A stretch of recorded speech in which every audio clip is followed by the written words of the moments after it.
Buenas noches, amigos y amigas de Canal Capital. Bienvenidos a Hablemos de la Paz y los Derechos Humanos. Esta noche tenemos un invitado muy especial, es el expresidente César Gaviria. Ha sido presidente constitucional de Colombia, secretario general de la OEA y sin duda es una de las personas con mayor vigencia política en el país. Así él insista por todos los medios de que él está retirado de la política.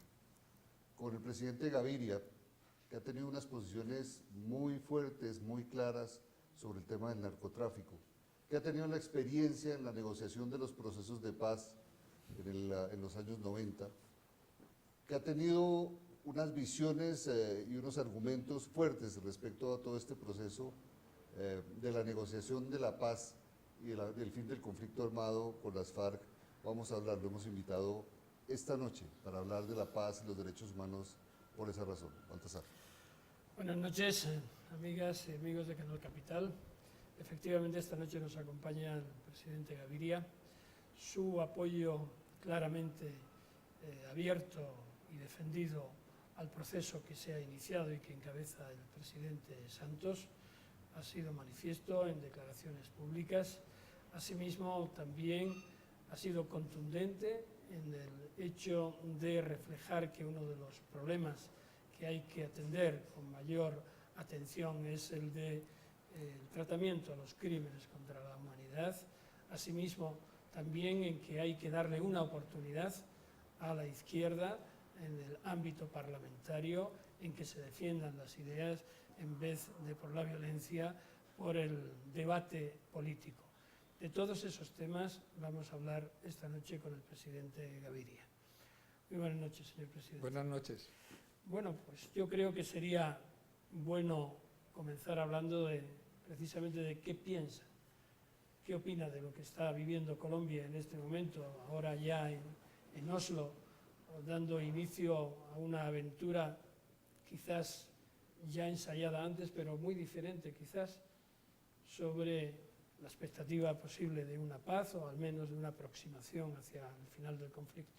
No, yo empezaría por decir que el proceso ha sido organizado, ha sido preparado de una manera bastante cuidadosa, juiciosa, acertada, que se han corregido muchos de los problemas del pasado, que se han dejado claro una agenda y un lenguaje que, si eventualmente hay un acuerdo, nos puede llevar a la desmovilización de la guerrilla como fuerza armada y a su incorporación a la vida política. El presidente Santos se ha tomado cerca de 2 años para preparar este proceso. Yo creo que el tener una agenda y no hablar de todos los problemas nacionales es un gran acierto. Y no estoy entre quienes piensan que esto es acertado si sale y desacertado si no sale. Yo por el contrario pienso que después de todos los éxitos militares que ha tenido Colombia a lo largo de la última década, que después de que el mundo ha cambiado tanto en los últimos 20 años y se han resuelto tantos conflictos, era necesario darle una oportunidad a la paz y pues yo espero que así sea. Usted ha dicho efectivamente todo lo que ha ocurrido en los últimos años. ¿Cree que ya no hay espacio para movimientos guerrilleros como representan las FARC o el ELN, con el ejercicio violento en una democracia como es Colombia, en una sociedad globalizada? Yo creo que la democracia colombiana ya tiene suficiente legitimidad y es suficientemente democrática como para aceptar que no tiene mucho sentido tener movimientos guerrilleros. Además, porque eso entró en desuso hace mucho tiempo. Lo que lo ha mantenido en Colombia es el narcotráfico en gran medida. Hoy la financiación de los grupos armados, bien sean bandas criminales al servicio del narcotráfico o bien sea la guerrilla, su financiación proviene fundamentalmente de la droga. No viene de los secuestros, no viene de las extorsiones, viene de la droga y eso es lo que hace que, digamos, las FARC tengan todavía el poderío militar y la presencia que tienen en el país. Presidente, usted recientemente hace una intervención y ya ha venido trabajando sobre el tema de la legalización. ¿Cuál cree usted que puede ser el impacto sobre el tema del narcotráfico en primer lugar, con este proceso de cierre del conflicto con las FARC? ¿Cuál es el impacto que puede tener sobre el narcotráfico? Una primera Yo creo que de los temas de la agenda, ese es uno en los que sin duda las FARC pueden llegar a prestar una colaboración grande en un acuerdo, porque ellos son una parte importante de ese negocio hoy, porque están en áreas donde ese negocio hoy es relativamente grande, en los departamentos que nacen en la cordillera oriental hacia el Orinoco y hacia el Amazonas, y aquí ellos tienen una contribución importante. Ahora, el que ellos se desmovilizan va a significar que el negocio se va a acabar, lo dudo mucho. Pero que puede ¿Se puede debilitar? Sí, sí, yo creo que sí se debilita, porque pues lo que lo vaya a reemplazar nunca va a ser una organización militar tan organizada ni de tanta tradición como las FARC.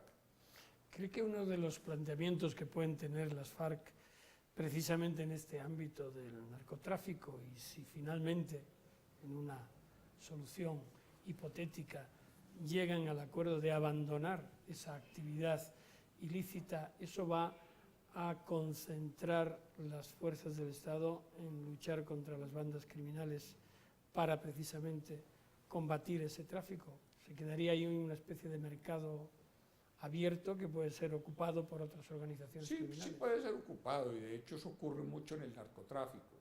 Lo que pasa es que, como todos recordamos, hace una década las FARC tuvieron una serie de victorias de naturaleza militar, fruto de su organización y del dinero de la droga.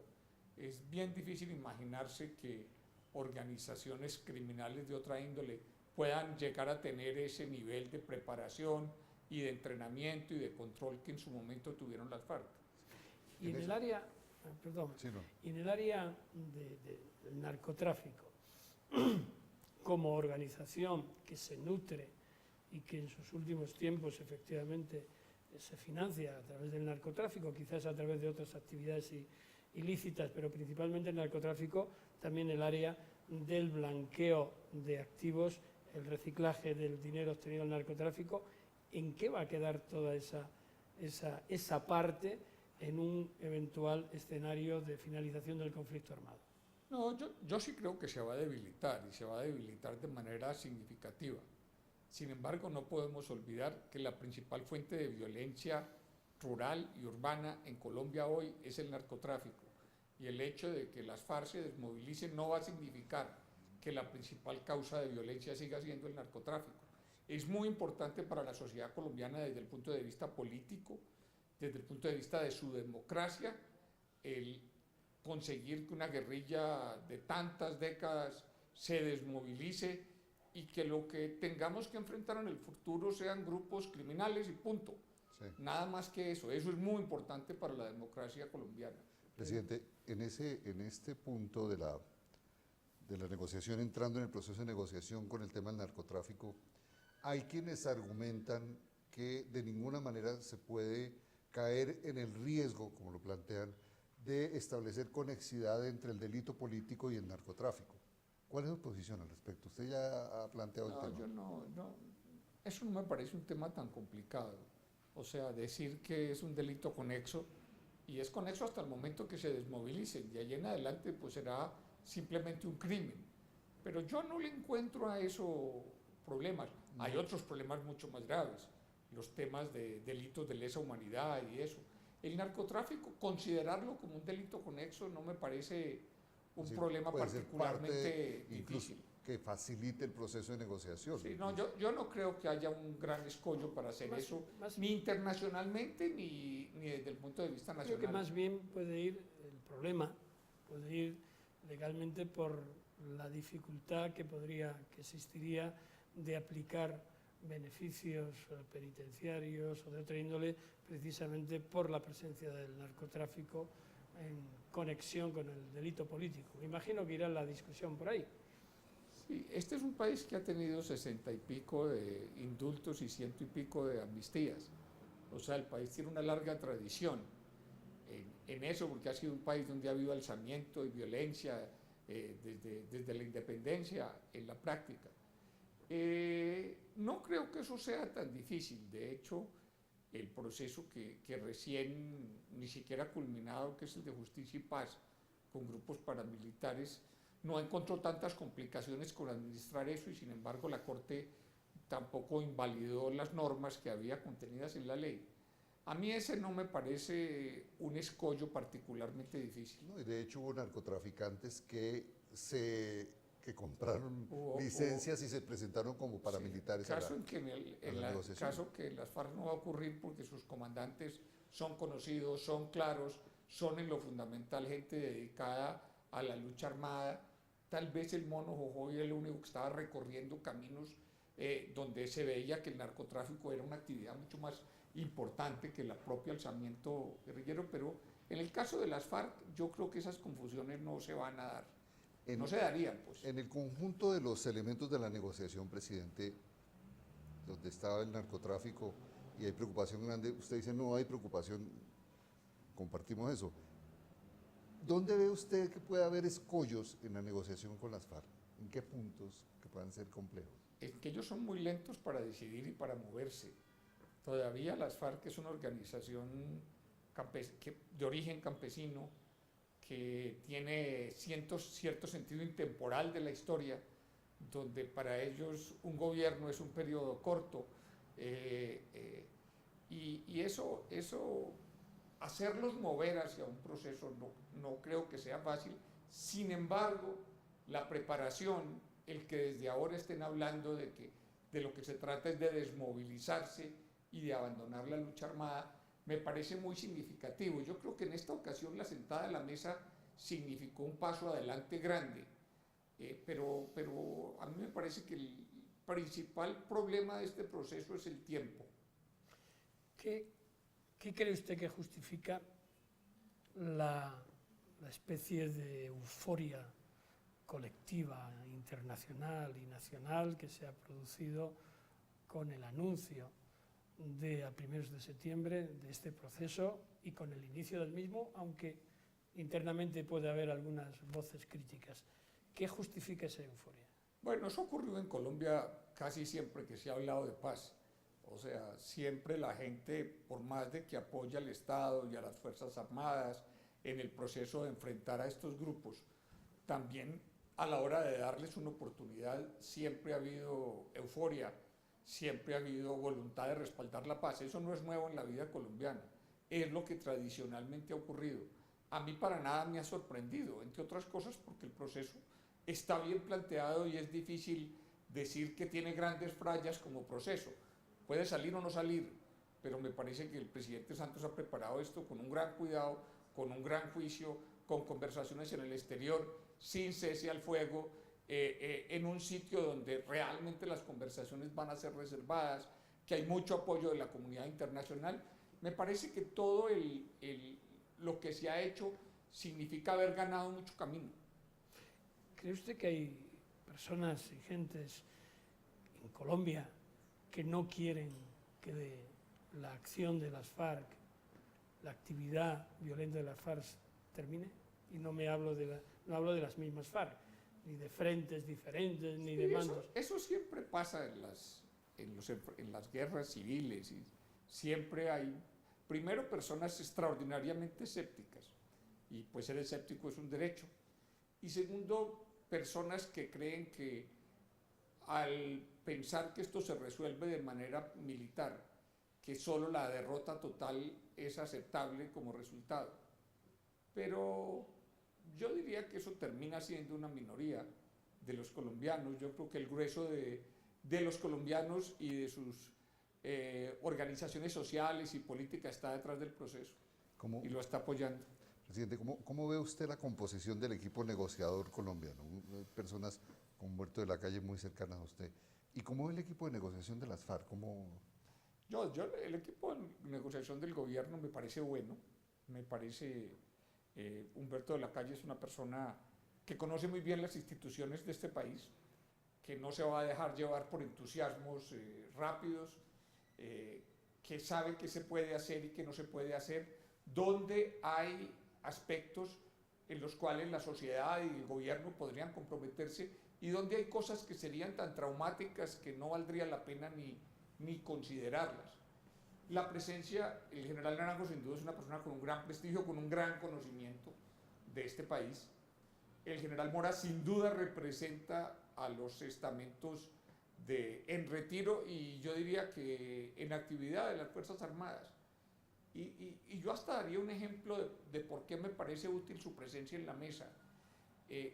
Colombia es un país que tiene tantos factores de violencia, tiene tantas debilidades en la presencia del Estado, que en Colombia, por ejemplo, un proceso de paz como el de Salvador sería impensable. Sí. ¿Qué quiero decir con eso? Las 2/3 partes de las cláusulas del proceso de paz del Salvador, patrocinado y organizado fundamentalmente por Naciones Unidas, es el desarme del ejército, el desmantelamiento del ejército. Eso aquí es impensable. Nosotros, sería un enorme retroceso institucional que en el momento en que hemos logrado que la fuerza pública haga presencia en todo el territorio nacional, aquí se pueda plantear una paz que parta del desmantelamiento del ejército.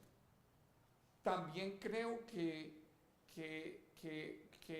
en estos casos hay que llegar a pensar en que no solo se le puede perdonar a los grandes capos, digamos a los grandes estamentos, sino que hay que pensar en la gente que colaboró, que hay complicidades, qué tipo de tratamiento se le da a esos problemas. Estamos con el presidente César Gaviria en Hablemos de la Paz y de los Derechos Humanos. Regresamos en un momento en Canal Capital.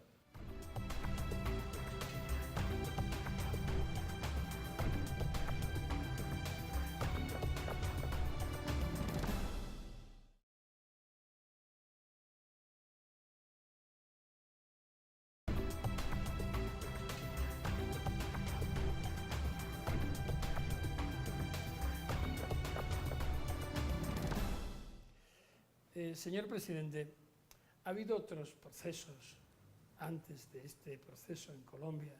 Ha habido experiencias traumáticas, ha habido experiencias en las que también se consideró que era el momento adecuado para alcanzar la paz. ¿Qué hay sustancialmente de diferente en este proceso respecto de otros anteriores con los mismos actores, Estado, guerrilla, FARC? Bueno, digamos que en cuanto a procesos exitosos, me refiero al proceso de la M-19 y de los otros grupos, Quintín Lame y PRT, que entraron en su momento una parte del EPL, yo creo que ya había una aceptación por parte de la guerrilla de que la vía armada era una vía que no los iba a conducir a hacer los cambios que el país requería. Y eso es importante. No sabemos si en este caso las FARC piensan así o no, que la victoria militar ya no es posible y que esa no es la vía.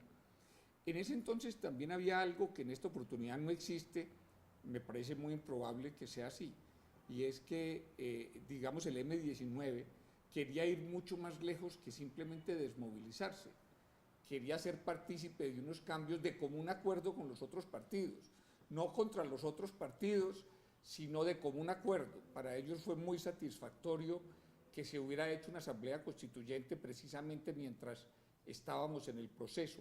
Y ellos no es que simplemente votaron o no es que simplemente estuvieron presentes, es que ellos se sienten tan partícipes de la Constitución del 91 como los otros partidos.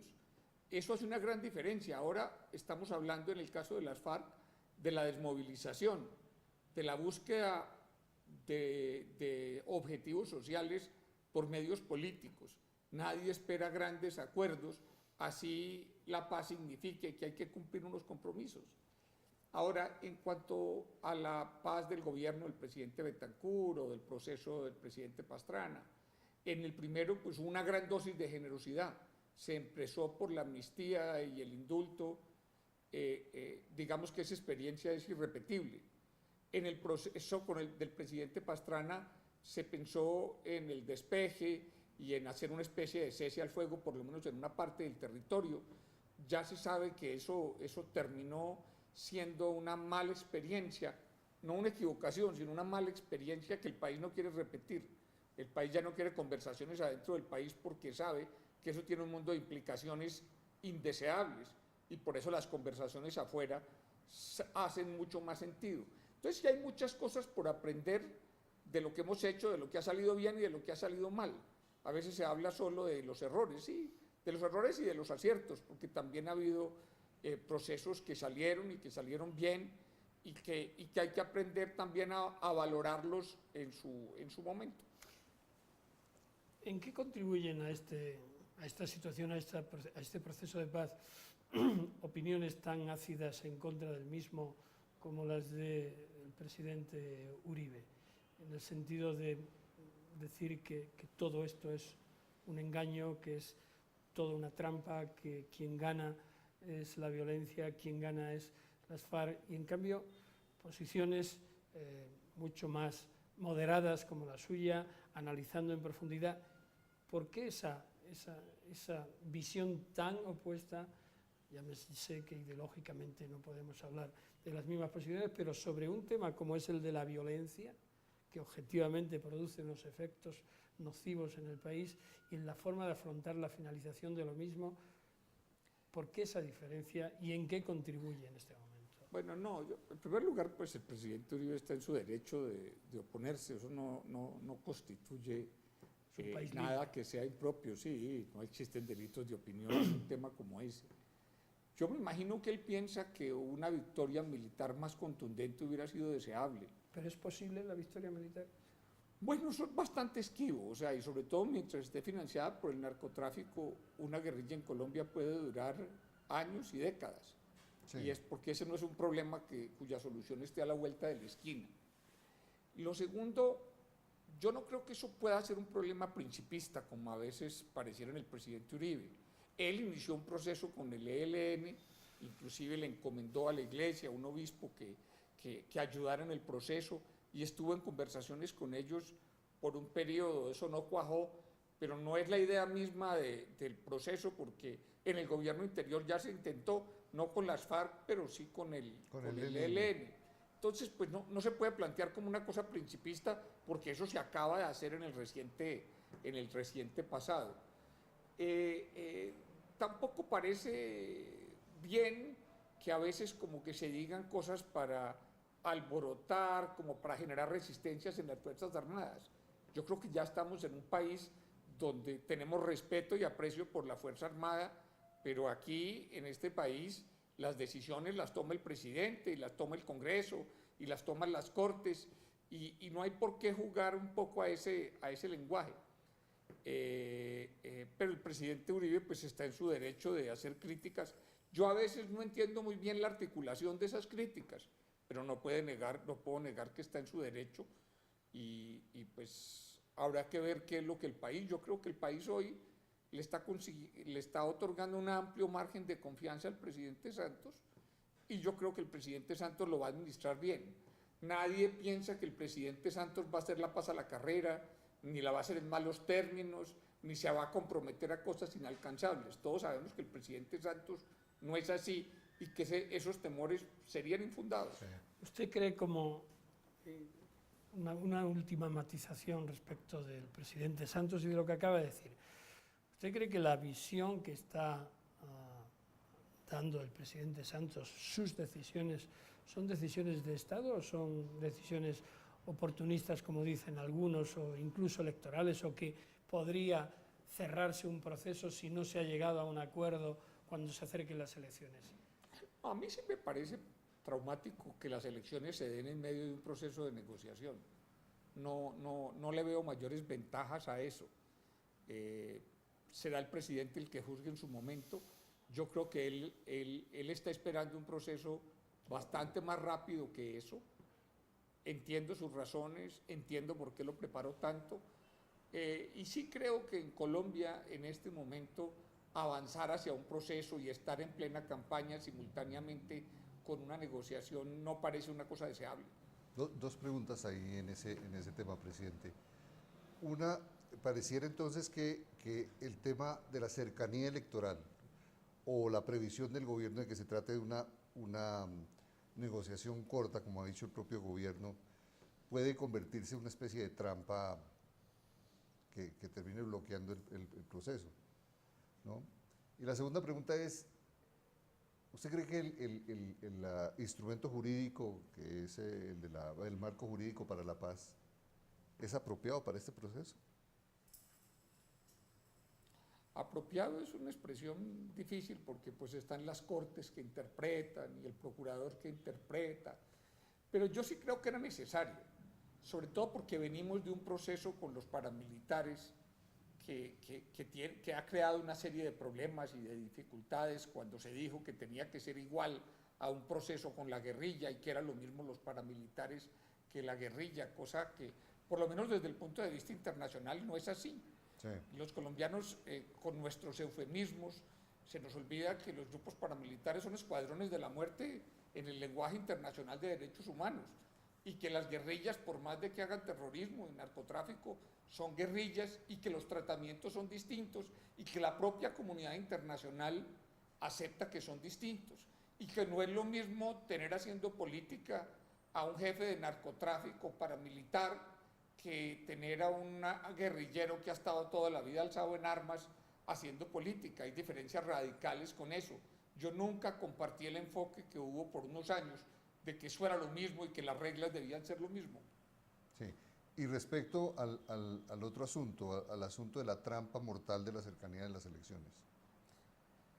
No, yo no creo que haya trampas mortales, ni creo que el país le vaya a exigir al presidente Santos que tiene que hacer la paz y que si no eso es un enorme fracaso. Yo no pienso así, la gente es bastante más sensata y yo creo que precisamente de lo que se trata es de apoyar al presidente, haya o no haya acuerdo, para que tenga toda la libertad de actuar, porque si la presión de la opinión pública y de los medios y de los partidos es que tiene que hacer la paz y si no el país se lo va a cobrar y es un gran fracaso, me parece totalmente equivocado. Lo que hay que hacer con el presidente es rodearlo y confiar en que él va a acertar. ¿Va a acertar en hacer la paz o en no hacerla? De eso se trata, en apoyar al presidente para que la haga o para que no la haga. No en decirle que si no la hace es un fracaso y que si la hace es un gran éxito. No, se trata de confiar en él y de que si hace la paz está bien y lo va a hacer en condiciones razonables y que si no la hace es porque las condiciones que trataron de establecer en la mesa eran inaceptables. Uno de los puntos que aparece como un punto positivo es en la propia conversación gubernamental frente a este proceso. El presidente Santos ha sido muy claro en plantearse que no se trata de un proceso de paz, sino de la finalización del conflicto armado con las FARC. ¿Qué ventajas cree usted que da esa claridad? Es que las FARC por primera vez en la historia que yo recuerde han hablado de fin del conflicto, han hablado de desmovilizarse y abandonar la lucha armada. Eso no lo habían dicho Yo no nunca. recuerdo nunca en estos años, en 5 décadas, que hayan hablado alguna vez de eso. A mí mismo me ha sorprendido en los discursos, en los planteamientos del jefe de esa organización, de Timoshenko, hablar con tanta claridad de eso. Eso es una cosa ajena, tal vez solo en el proceso de paz con el M-19, pero en los otros procesos en el que hubo en el gobierno del presidente Betancur, en el que hubo en el gobierno del presidente Pastrana, nunca hablaron de fin del conflicto, nunca hablaron de desmovilizarse y abandonar las armas. Esta es la primera vez que lo hacen. Deduzco por sus palabras y pienso también lo mismo, que en todo caso el presidente Santos estaba obligado a dar este paso y hacerlo como lo está haciendo. Por su parte, las FARC, ¿cree usted que se han visto obligadas a hacerlo por su debilitamiento militar o porque han llegado a esa convicción, como ha ocurrido con otras organizaciones violentas, como la organización terrorista ETA, de que la lucha armada ya no es un camino para conseguir metas o fines políticos? Aquí hay varias cosas. La primera, yo creo que las FARC empieza a haber conciencia de que la izquierda política de este país no ha tenido oportunidades como ha tenido en Brasil, como ha tenido en Argentina, como ha tenido en Chile, como ha tenido en Bolivia, en Ecuador, en tantos países, porque la lucha armada no deja. Y lo que se están haciendo es evitar que ciertas ideas políticas tengan una oportunidad en el gobierno de Colombia. Lo segundo, yo no creo que el presidente estaba obligado a hacer esto. Lo que me parece es que es muy razonable y sensato que lo haya hecho. si hemos hablado, y yo creo en eso, de 10 años de victorias militares, pues obvio que eso es un elemento que hay que tener presente y de que las FARC pueden haber llegado a la conclusión después de tantos golpes de que de verdad la lucha armada no los va a llevar y que están muy lejanos del poder y que nunca van a llegar por ese medio. Lo otro es que la democracia colombiana hoy es mucho más legítima que hace 10, 20 años. Tenemos instituciones más fuertes, la Constitución nos ha ayudado a ser un país menos autoritario, más participativo, la gente no siente que las leyes son solo para perseguirlos, siente que hay derechos protegidos y me parece que eso ha creado un ambiente distinto. Es más, uno no se imagina y no puede ver cómo las FARC pudieran pedir cosas, digamos, que ya están en el camino, que ya se están haciendo. Los mismos procesos de víctimas, de devolución de tierras, es algo en lo que ya el país está trabajando y ellos se han dado cuenta de eso, que ya en esta sociedad hay conciencia de los problemas en los cuales ellos creían que no había conciencia. Uno de los puntos que no se ha tocado y que en algún momento va a salir es el tema de la dimensión del ejército, los 400 y tantos mil hombres y mujeres que están hacen parte de esa organización. Se cierra este proceso, si en el caso se llegue a un cierre del conflicto con las FARC, habrá un proceso complejo, que es ese proceso de disminución del tamaño del ejército. ¿Usted estaría de acuerdo o usted sería de la idea, no, hay que mantenerlo? Yo creo, en primer lugar, que tenemos un factor de narcotráfico supremamente perturbador. Y segundo, que el día que el país vaya a hacer eso, lo tiene que hacer autónomamente. Que no, en el caso de Colombia no lo puede hacer por un compromiso con la guerrilla. Si un día vemos que no tenemos que gastar el 6% del producto en seguridad, sí. Si un día vemos que podemos operar con menos ejército y más policía, o con menos ejército y menos policía, esa es una decisión que el país tiene que tomar. No me lo imagino en una mesa de negociaciones y creo que sería un mal precedente y un mal camino. Obviamente allá están los negociadores y allí está el presidente, pero no me parece que ese sea un camino hacia la paz en Colombia. Me parece que nos arriesgamos a tener mucha más violencia si empezamos a desmantelar la presencia. Es muy reciente el hecho de que hay fuerza pública en todas las cabeceras municipales de Colombia, unos muy pocos años, sí. Hasta ahora, cosa que es difícil entender, pero que es la realidad. A usted le tocó en la presidencia un momento complejo del conflicto armado y de hecho, tiempo después, las propias estamento militar plantearon su agotamiento y empieza ya con el presidente Pastrana un proceso de renovación, viene el Plan Colombia, etcétera. En su periodo de gobierno, de su ejercicio como presidente, ¿usted apreciaba desde el punto de vista institucional una capacidad limitada del aparato militar? Claro que había una capacidad muy limitada del aparato militar, extraordinariamente limitada del aparato judicial, problema que hoy no existe. Hoy tenemos una fiscalía bastante poderosa. Esa es una en tarea esa época suya. Había una dirección de instrucción criminal muy débil. Y nuestro principal problema era el narcotráfico, los carteles de la droga, no era la guerrilla. La guerrilla todavía no se había involucrado tanto en narcotráfico, había por allí unas cosas en el Caquetá, pero no era la principal fuente. Ellos vivían de los secuestros, vivían de la extorsión, vivían del control que tenían de ciertas áreas o territorios. Y el problema, digamos, del gran desafío de la seguridad y el orden público venía de los carteles de la droga, no venía de la guerrilla, que tuvimos limitaciones inmensas, tan grandes que tuvieron las instituciones democráticas de este país en peligro. En algún momento parecía que no íbamos a salir. El hecho de que se hubieran generado tantos atentados, tantas muertes de dirigentes políticos, de jueces, de generales, es la demostración de las limitaciones tan enormes que tenía la fuerza pública colombiana en su momento. ¿Cuál cree usted que puede ser y que debe ser el papel de Venezuela en este proceso? No, yo creo que es útil. A mí personalmente me consta que los dirigentes de las FARC tienen confianza con el presidente Chávez, le tienen admiración, le tienen respeto, como se lo tienen al presidente Castro sin duda, y que eso es un factor que hay que usar y aprovechar, no tenerle temor. Yo personalmente creo que son factores positivos dentro del proceso y de ninguna manera negativos.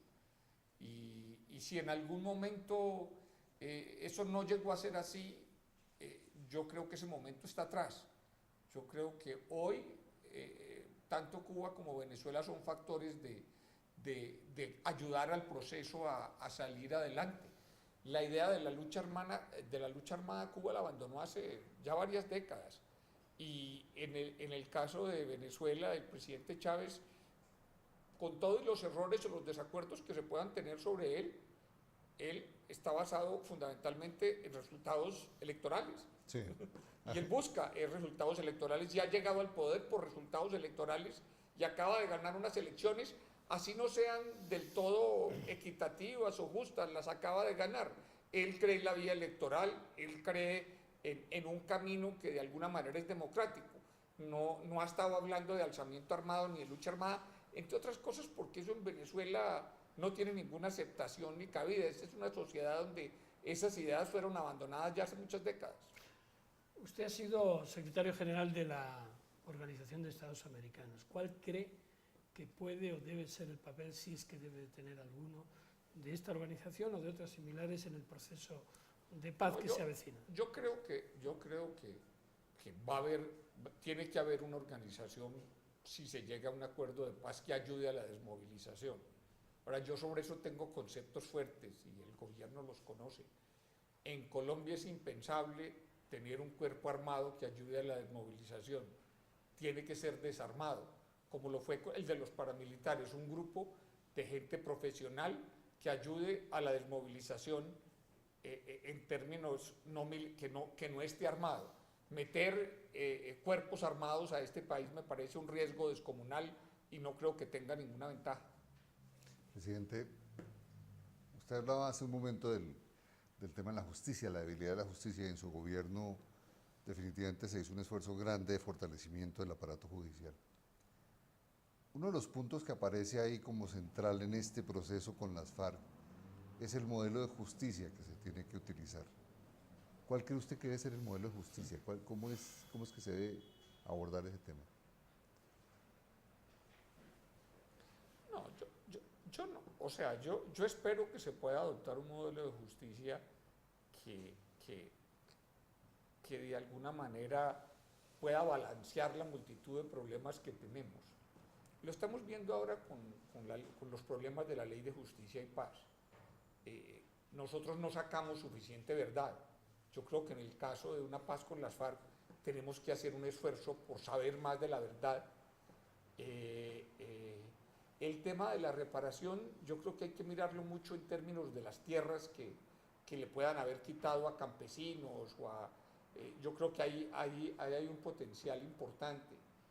Creo que es claro que un proceso de paz de Colombia no puede actuar comprometiendo a la Corte Penal Internacional. Eso es algo que se escapa de nuestro control, ni tampoco a la justicia de Estados Unidos o a la justicia de otros países.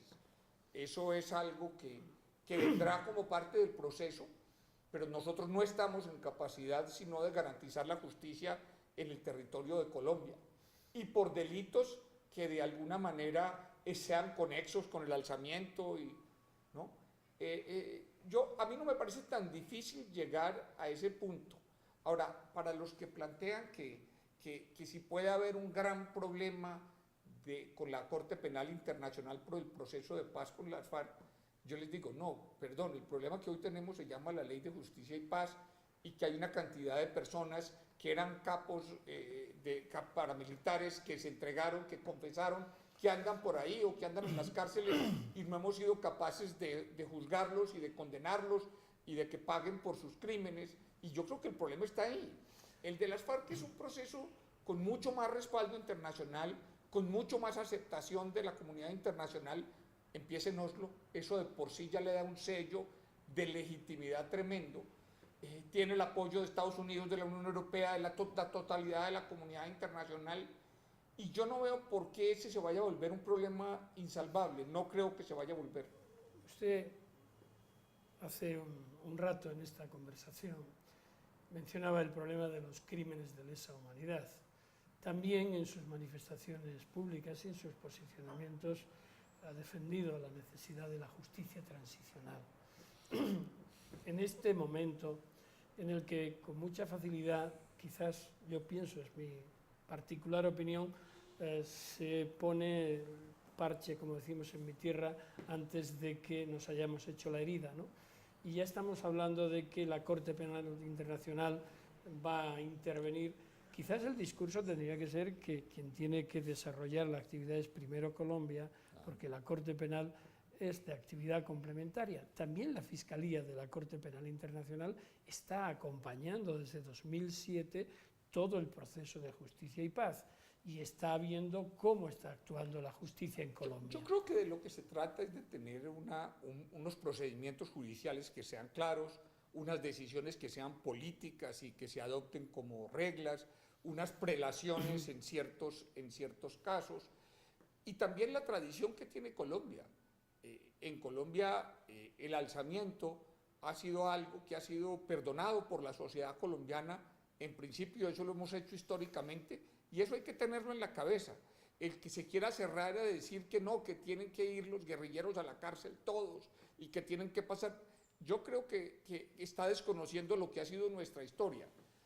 Yo creo que hay que partir de que Colombia, esta sociedad, no va a ser generosa en los compromisos.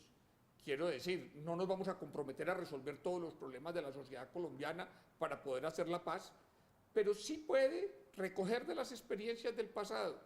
Y yo no veo con la guerrilla que haya grandes problemas de delitos de lesa humanidad. Sí los había con los paramilitares, es claro que los había con los paramilitares, allí hay un tema bastante grave. En el caso de la guerrilla hay unos casos contenciosos de actos de terrorismo que terminaron en muertes de grupos importantes de civiles, pero la idea de los genocidios, de las persecuciones a grupos enteros, eso es algo que ha quedado muy atrás en la vida de Colombia. Yo personalmente no creo que se llegue a constituir un gran escollo para un proceso de paz con las FARC. Ahora, por fuera de las fronteras de Colombia, nosotros es muy difícil que podamos hacer compromisos. Lo que ocurre es que hay un núcleo duro de derechos, tanto en el bloque constitucional como de los convenios, y los crímenes que se cataloguen, que se tienen que catalogar por la justicia local, pero también por la internacional de crímenes contra la humanidad, ahí nos vamos a encontrar con un problema que también ha sido el problema enfocado en justicia y paz. La protección de las víctimas, que es lo principal, su derecho humano a la verdad, a la justicia y a la reparación. En el caso de la guerrilla, ¿cree que puede compaginarse con un sistema de justicia transicional? Bueno, la ley de víctimas, una de sus grandes virtudes es precisamente que acometió ese problema, asumió que la sociedad colombiana iba a hacerle frente tanto a los actos de violencia cometidos por los paramilitares como por la guerrilla, como por el Estado. Entonces, eso no es un tema por resolver, ese es un camino que ya estamos recorriendo. El Estado colombiano puede disponer de recursos del presupuesto para atender a los desplazados, para atender a las víctimas, para repartir tierra. Ese es un camino que estamos recorriendo. Allí no tiene por qué haber un gran escollo para un proceso de paz. Usted ha dicho antes que Colombia responderá de Colombia, no de lo que ocurra fuera de Colombia. La justicia norteamericana aquí tiene un papel relevante también, sobre todo por las reclamaciones múltiples que hay respecto de líderes o de responsables de las FARC por temas de narcotráfico. ¿En qué medida eso puede suponer un obstáculo si es que los afectados exigen que esas órdenes se paralicen? No, yo tampoco creo que eso vaya a ser un gran escollo, entre otras cosas porque yo creo que el gobierno de Estados Unidos va a apoyar el proceso y eso de por sí despeja mucho el camino. Lo segundo es que Colombia extradita por su voluntad, no es porque esté cumpliendo ningún compromiso internacional. De hecho, los compromisos de extradiciones se han ido quedando atrás por decisiones judiciales. Y no creo que la extradición de un guerrillero vaya a volverse un gran escollo para la paz en Colombia. decir, no creo en eso. Usted no lo veo. no avisora que pueda ocurrir como sucedió en mayo de 2008, si no recuerdo mal. La reiteración de sus de entrega actividades, de sí. responsables. O sea, si hay alguien que se desmovilice y que después incurra en delitos de narcotráfico y se convierta, esas personas sí se exponen, porque no son derechos absolutos. Se trata de lo que queda atrás, no de lo que viene hacia adelante. Si alguien reincide en narcotráfico es un simple criminal y se someterá a la justicia como cualquiera otro. Lo que eventualmente se perdona tiene que ver con el pasado, no con el futuro.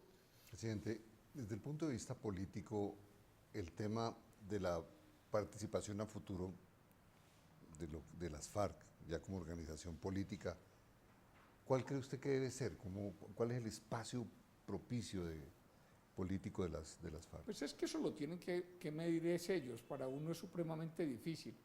Si a mí me preguntaran, y eso puede sonar un poco idealista, yo diría que las FARC tienen que pensar en cómo las ideas que ellos tienen de justicia social puedan llegar a prevalecer en la sociedad colombiana.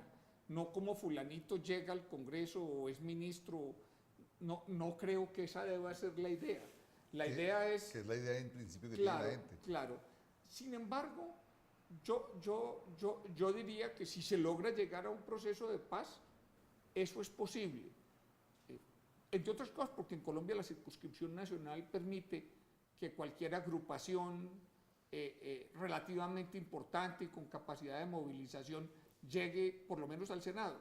Eso no es un tema complejo en Colombia. Sí. De manera que yo tampoco allí avisoro problemas particularmente difíciles.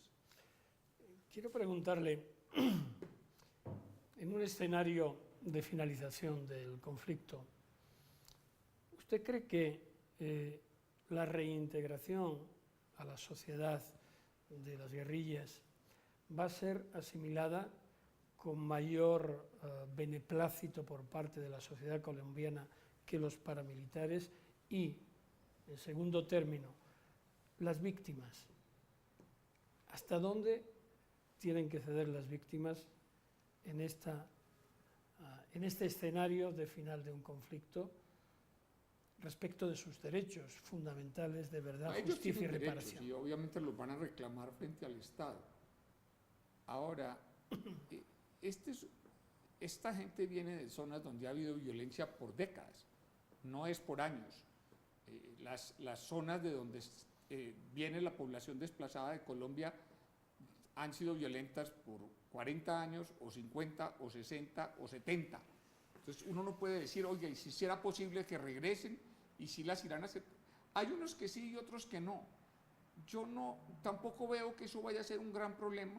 No veo a los guerrilleros, que en su inmensa mayoría son campesinos, viniéndose a la ciudad a hacer política. Tampoco los veo. Es mucho más probable que traten de ser dirigentes regionales.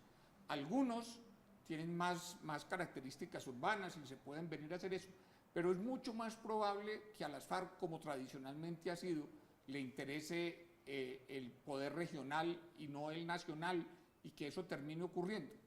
Sí, que sean una fuerza política territorial. Que se movilice. A ellos les ha interesado siempre el tema territorial, y eso es muy de la tradición colombiana, y también fue del Partido Liberal y del Partido Conservador a mediados del siglo pasado. Era también una cosa muy territorial. Pero la sociedad en general, que era una parte de la pregunta que le hacía, ¿usted cree que asume, que acepta mejor esa reintegración social en general respecto de la guerrilla que respecto de los paramilitares? No, es que los paramilitares finalmente cometieron muchos desafueros, se metieron en la vida urbana, hicieron parte de algo que en la tradición colombiana era inaceptable. O sea, que el Estado ha terminado haciendo la paz con grupos que supuestamente lo defendían y que tenían esa característica, que además estaban vinculados a narcotráfico. O sea, eso fue una cosa muy práctica de la sociedad colombiana. Yo cuento un cuento con frecuencia, y es este. El presidente Pastrana en varias oportunidades me dijo que había mucho interés de estas personas en hablar y en desmovilizarse. Y yo le decía, no, presidente, eso es muy raro. Para Colombia es muy difícil pensar en una solución así, concéntrese en su tema con la guerrilla. Y cuando el presidente Uribe, unos años después, me pregunta, yo le digo, oiga, presidente, yo cambié de opinión. Le quiero decir que yo le dije esto al presidente Pastrana, pero en Colombia, donde hay y ha habido tanta violencia, si hay un grupo que se quiere desmovilizar, hay que desmovilizarlo. Tampoco hay que ser maximalista. Si solo hay un pedazo de la guerrilla que se quisiera desmovilizar, hay que desmovilizarla. Si solo hay un grupo, si solo en una región, esas cosas hay que hacerlas en Colombia. Lo que pasó con los paramilitares en ciertas zonas es que allí, digamos, sí hubo un ataque a la población civil que fue francamente indiscriminado. En el tema de las FARC también ha habido muchos ataques, también ha habido muchos secuestros, también se han dado esas prácticas, pero digamos no era por principio que se hacían, sí. No se perseguía digamos, los campesinos sufrieron enormemente. En el caso de la guerrilla sufrieron más los hacendados, la gente que tenía recursos y dinero, también sufrieron los campesinos, pero como lo hemos visto recientemente en el caso de los paramilitares, arrasaron con zonas enteras de campesinos.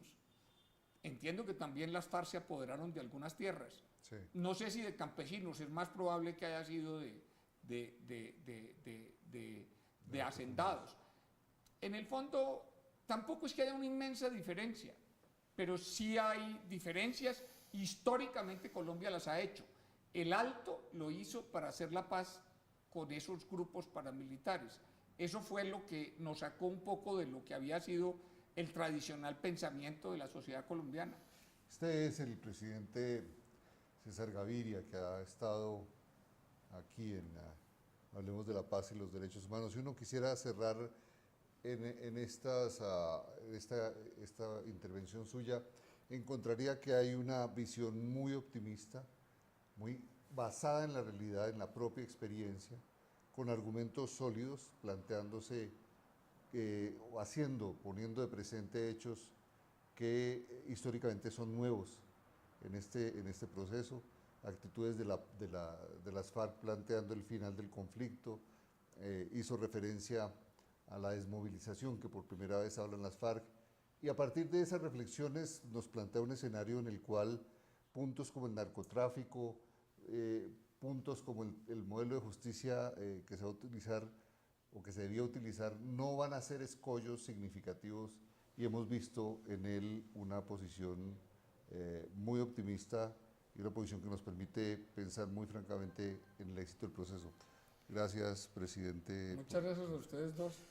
Gracias. Creo que me saquearon un poquito de las cosas que tenía por dentro y que me había dicho. Hemos tenido oportunidad de oír, de conversar, de aprender de la experiencia y del conocimiento político y humanista del presidente Gaviria.